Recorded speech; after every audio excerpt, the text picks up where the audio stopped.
Hi guys, it's me Ty here, and today I'm going to show you guys how to sharpen the reel on a Toro Greensmaster 1000 walk behind push mower. It's got the reel on the front, and I said there are no YouTube videos on this.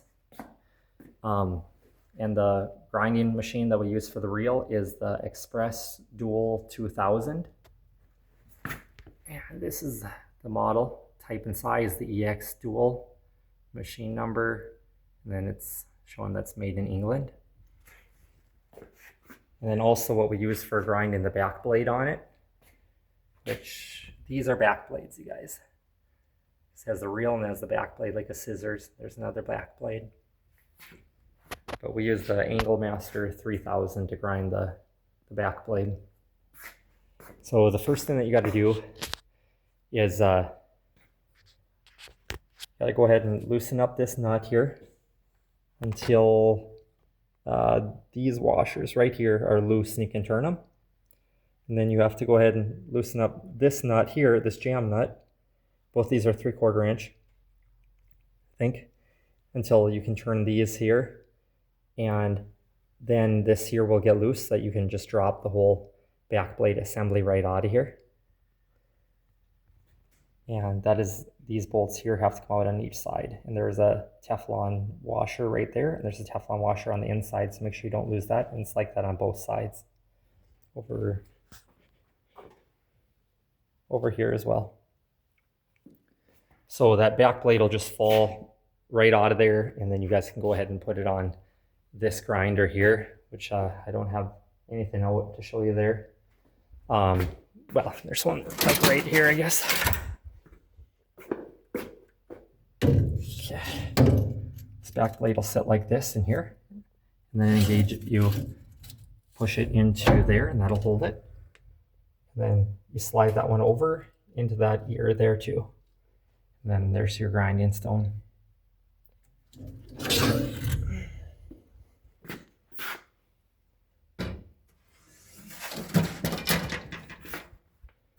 But as for the reel, that's going to be the toughest thing that you guys won't find on the YouTube here. So here's the parts that I pulled off, you guys. I got the drive belt right there, the tires right there, and then the slide shield cover, because you have to insert your PTO shaft in the machine to be spinning the reel when you're sharpening it. And the wheels come off really easy. You gotta take them off. See this here? It locks into the groove that's in your actual axle. All you have to do is push on this, and then it's a full circle, and the wheel the whole rim just slides right off. So remove both wheels. And then this is the lift table that we use. We wheel that over there. We just push this entire push mower onto it. And this is an electric one. We have to charge it every once in a while, you guys.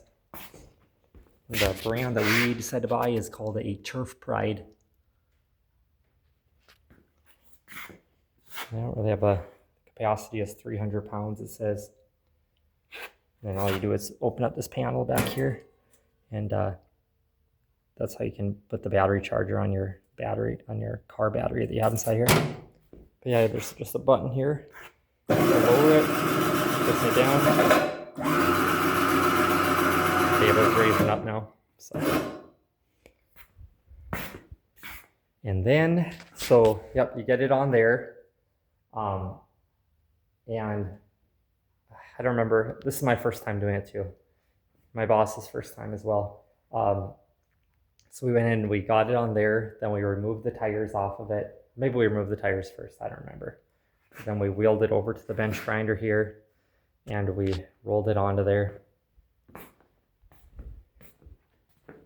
And the front roller here has to sit inside of these two valley slots or whatever, and you can adjust these by loosening up this black knob here, and here. You can slide it out or whatever, back and forth, just that only the reel will contact your grinding stone, and this is your grinding stone here.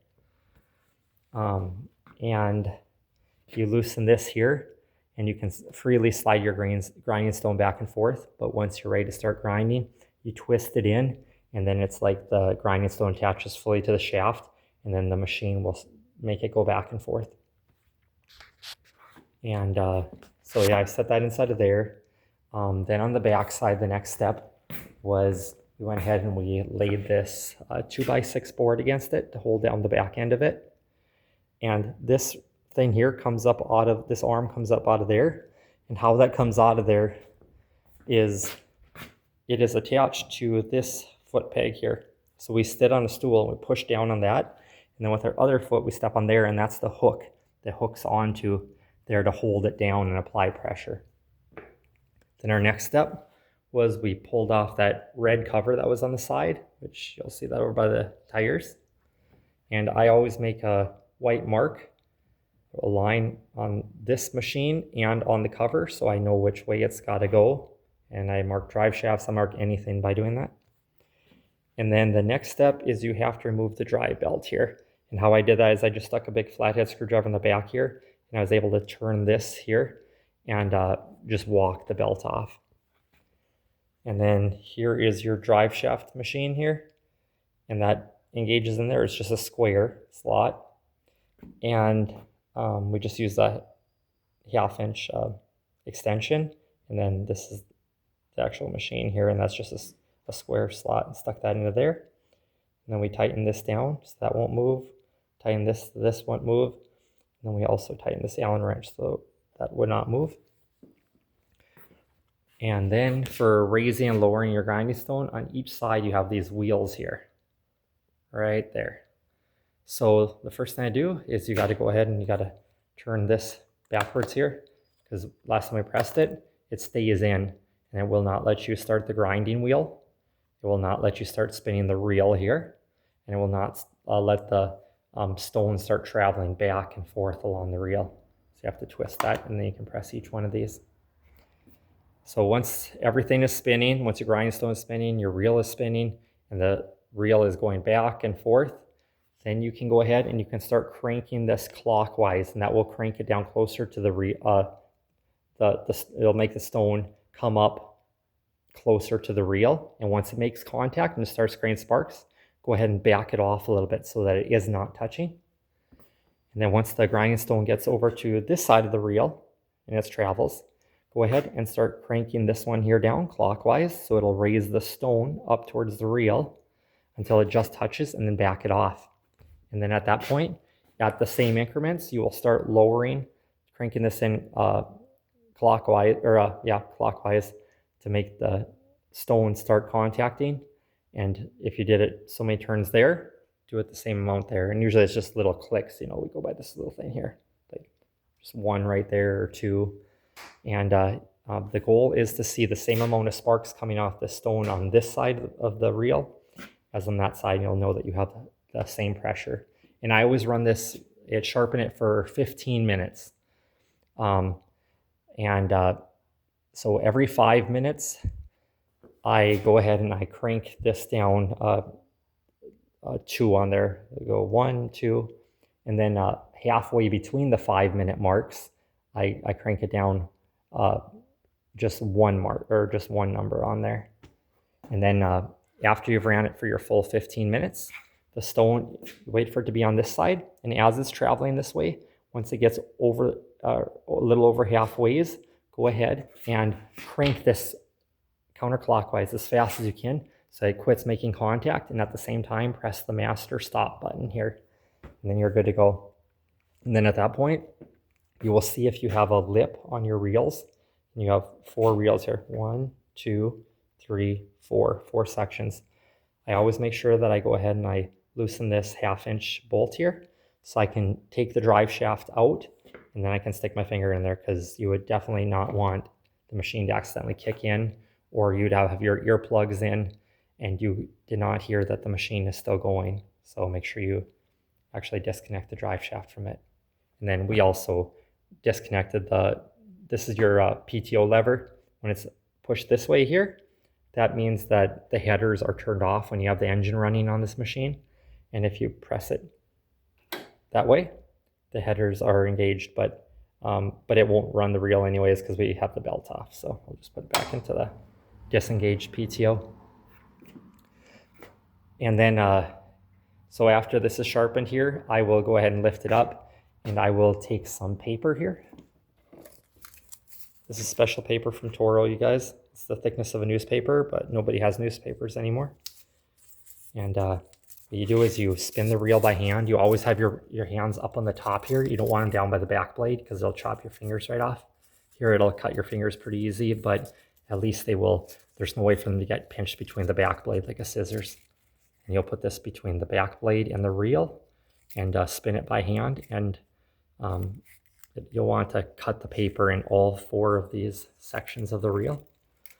And how you adjust that height or that back blade contact against the reel is with this and this here. And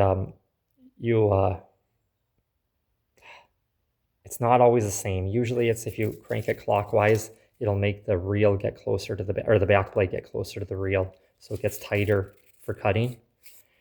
And if one side of the reel is cutting and the other isn't, you go ahead and you loosen the side that's cutting 1 notch, and you tighten the side that isn't cutting 1 notch, and you just keep doing that until they're both cutting or they're both not cutting, and then you start doing the same increments, trying to get it tighter together. So you would crank this one in 1 to get it closer, crank this one in 1 to get it closer.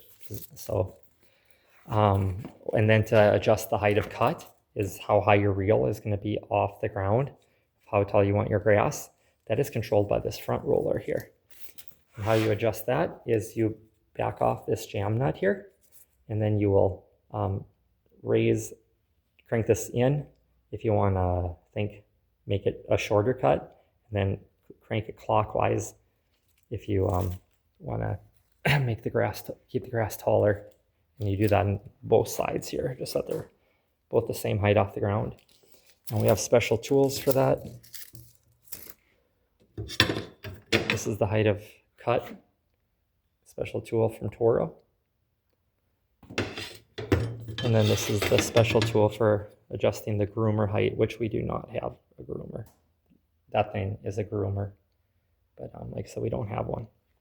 So I guess the main thing is just that, and then after I'm done with that, I will go ahead and I'll put the belt back on, you know, just kind of walk it on with a screwdriver and by twisting this, and put the shield on then.